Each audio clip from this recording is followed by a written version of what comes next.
Hey there. Good job on getting through exam one. It is time to move on to the next part of this class, which is all about pitching. You guys are about to learn how to pitch and be Shark Tank worthy. I know that there's a lot of fear associated with speaking in public, especially speaking in a persuasive way. But if you hang in there with me, I promise that by the end of this semester, you're going to have a lot more confidence that you indeed can do this. Now, I want you to go to ginasimpson.online and I want you to review all of the information that I posted in there for you about pitching. It's underneath the bullet point info for exam 2. There's some great info in there that tells you of why we pitch, what the goal of pitching is, and about the big 5 components every pitch contains. Also in those slides are some pitfalls that we all need to avoid in order to be really good at pitching.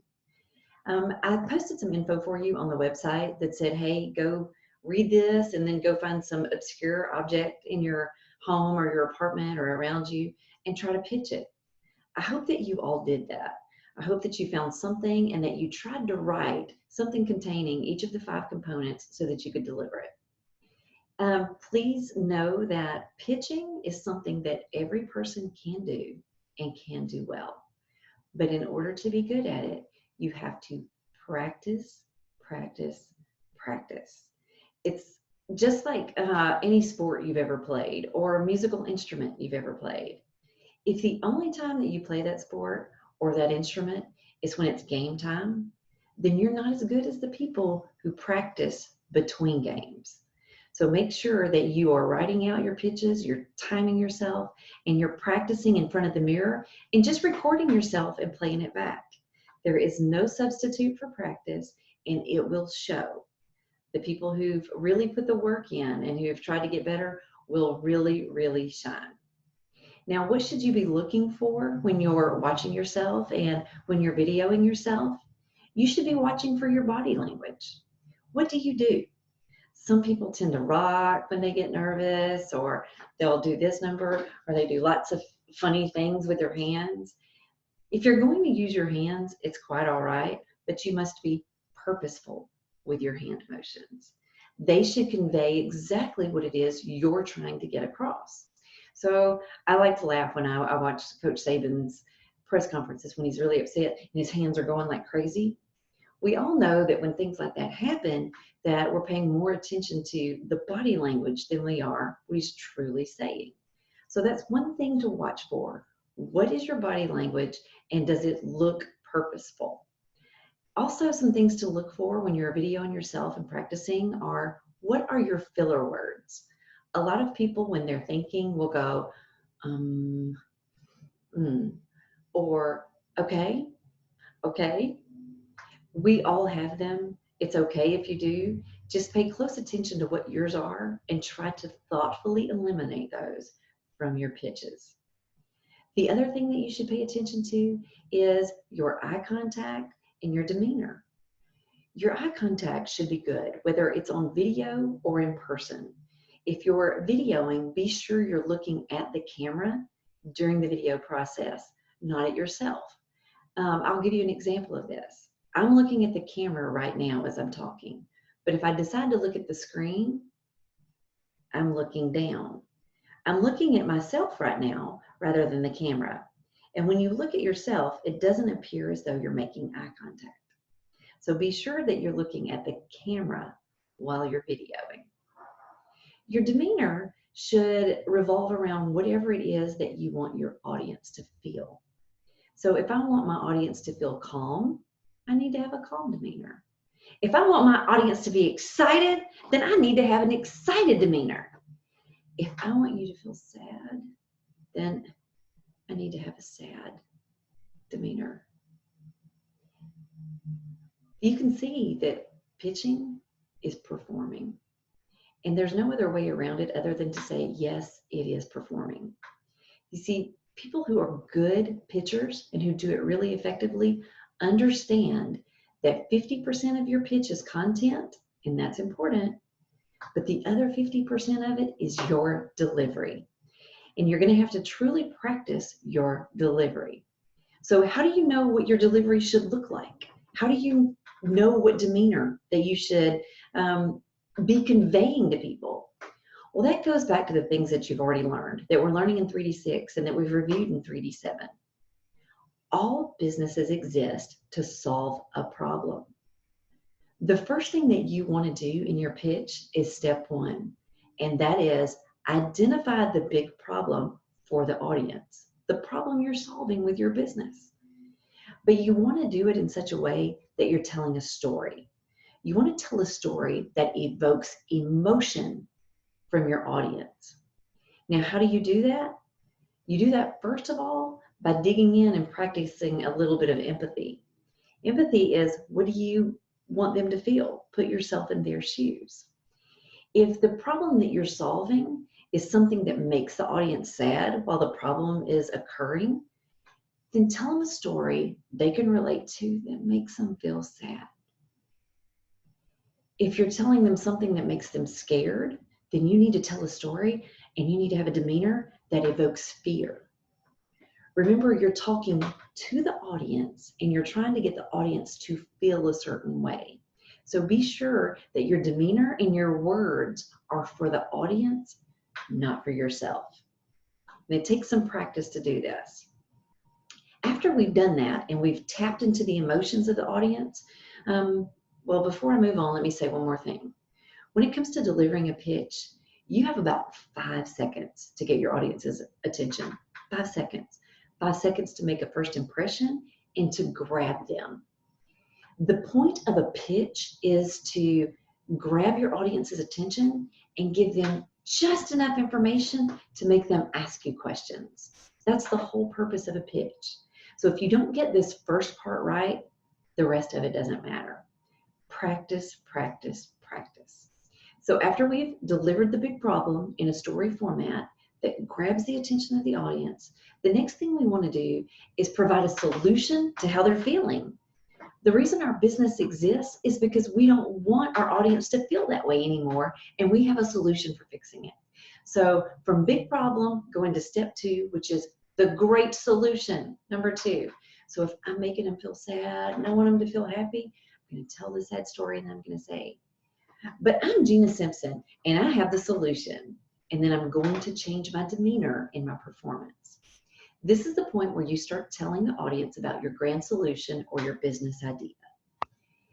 After you've told them about your big idea, we move on to step 3. Step 3 is differentiation. Differentiation is when we name the competition that we're up against and then we dismiss them. It's important that you name your competition because number 1, that shows that you've done your homework, you've completed all the info in your business canvas, and you know what you're talking about. Also, by saying your competitors' names, psychologically, it tells your audience that you're not afraid of them. We are not afraid to talk about the competition, and we're not afraid to talk about them because this is what they do poorly, and then we are going to follow that up with, this is what we do well.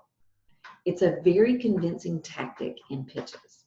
So for example, I know that there's a pink elephant in this video with us. That pink elephant is fear. But that pink elephant is imaginary. You should not listen to the pink elephant. I'm your professor and I'm real, and I can give you the tools that you need to overcome your fear of pitching. You see what I just did there? That was differentiation. I named the competitor, said what they did poorly, but I did it in a professional manner, and then told you how I could do it better. So that is differentiation. Be careful when you're dismissing your competition because you don't want to say anything disparaging about them in an unprofessional manner. Keep your dismissal of your competition very professional. Don't say things that are very obscure like they're just not any good, or they don't do a good job, or they're bad. That shows that you know you can do it better than them, but it doesn't convey that you really know how you do it better than them. So it's important to be professional and specific. Step 4 in the pitch is to tell me about you. Why you? I can tell you that as an investor, as a professor, as someone who's judged plenty of pitch competitions, why you is more important than the solution. And you have to convince me that you are the person that can pull the big solution off. If I don't believe you can do it, I don't care how good the solution is, I'm not going to invest in you. So be sure that you're telling me why you can pull it off. If you don't have the expertise, then convince me that you have the network or you've built the team to pull it off. There are lots of ways to do it, but I can't stress to you enough. If I don't believe in you, the solution doesn't matter. So in the why you, be sure you're telling us why you can make this happen. And then finally, finish up your pitch with a call to action. This is where I see a lot of people pitching fail and just fall off. A lot of people in sales, this is why they don't achieve what they want to achieve. It's because people are afraid to make the ask. The call to action is when you ask your audience to do something specific. I'm asking you to invest $250,000 in my company in exchange for 5% of the equity. You have to be very specific. This is why I'm asking you to go to ginasimpson.online and read the pitch slides. I'm asking you to go to my website and look at my product. I'm telling you specifically what I want you to do, and then I am giving you specific steps in how to do it. Don't ever, ever assume anything in business. Never make assumptions. Those are the people who fail. Don't assume your audience knows what to do. Don't assume your audience will understand that my website's just the name of my business. They won't. Be very specific, make the ask, and then tell the audience how to do it. Those are the big 5 components of every pitch. Remember, it's important to grab the emotions of the audience in the first 5 seconds. It's important to offer the solution in a way that reverses those emotions. And it's important that you are conveying the emotions you want your audience to feel, because the law of attraction tells us you will get what you give. Be careful with that. You want to differentiate your competitors, name them, professionally dismiss them, then convince the audience why you can pull this off, and then finish up with a specific call to action that gives them the exact directions and how to do what you're asking them to do. And that's what pitching is. So it's not that hard. The first few times people do it, it can be a little bit nerve-wracking, and that's only because it's different. It's just something you haven't done before. But I have full confidence in all of you that if you'll just write out your pitch and that you'll practice it and time yourself, that you can get to a point to where you're really comfortable with doing this. Now, in the end of the slides that I've posted for you online, you'll notice there's some links. There's some links for some really bad pitches, and there's a link for a really good one. Go look at those for examples. If those examples don't do well for you, then just search online for some different ones and find something that resonates with you that helps you get more comfortable. Your first pitch is due next week. And if I'm talking to you on this video, that means that you're going to have to do a video and send it to me. Now, the good thing about a video is you can make as many as you want until you get comfortable with a good video. That helps you a ton. So that also means I'm expecting a lot more from you. You don't have the nerves associated with standing up in front of an audience and wondering if you're going to make a mistake. You see, if you make a mistake, you get to stop the video and start over. So please know that means my expectations for you are much higher. Your first assignment is to find anything that you want to pitch, anything. It can be a business idea, it can be a product, whatever it is that you choose. I just want it to be something that you're really, really comfortable with. Choose it, write out a pitch. You've got to have all 5 components in there. And then I want you to practice, practice, practice it. And while you're practicing it, time yourself. As you're writing the pitch, don't focus on writing a 1-minute pitch. Focus on writing the pitch and then deliver it and see how long it takes you. It's so much easier to take info out than it is to try to build info to last for a minute. So don't start from that standpoint. Start from a much bigger standpoint and then edit. Practice, practice, get it within 1 minute. I can tell you, don't go over a minute, but also you've only got 60 seconds to sell something. 60 seconds. That's it. So don't leave any time on the table. People who come in 45 seconds or less, you left too much time on the table.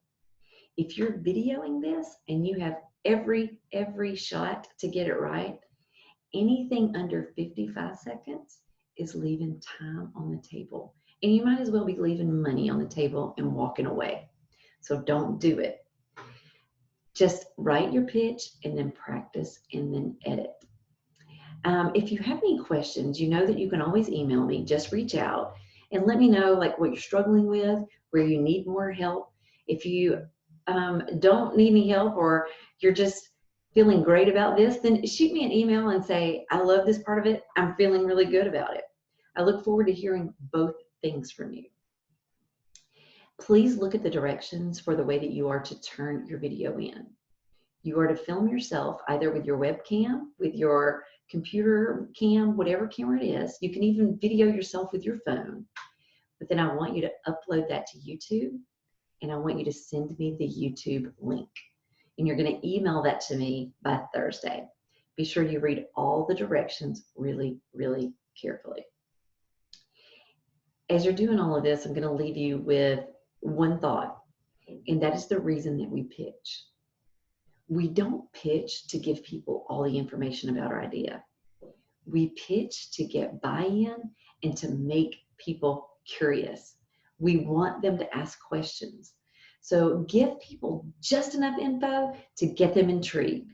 Get their emotions heightened just enough to get them intrigued. And then you want them to ask questions. I hope that this has helped you with pitching and learning what it is. I look forward to seeing your first one, and I hope that you all are doing well out there in your virtual world. I miss you tons, and I can't wait to see you all in person. Have a fantastic time doing your pitches. Can't wait to see them.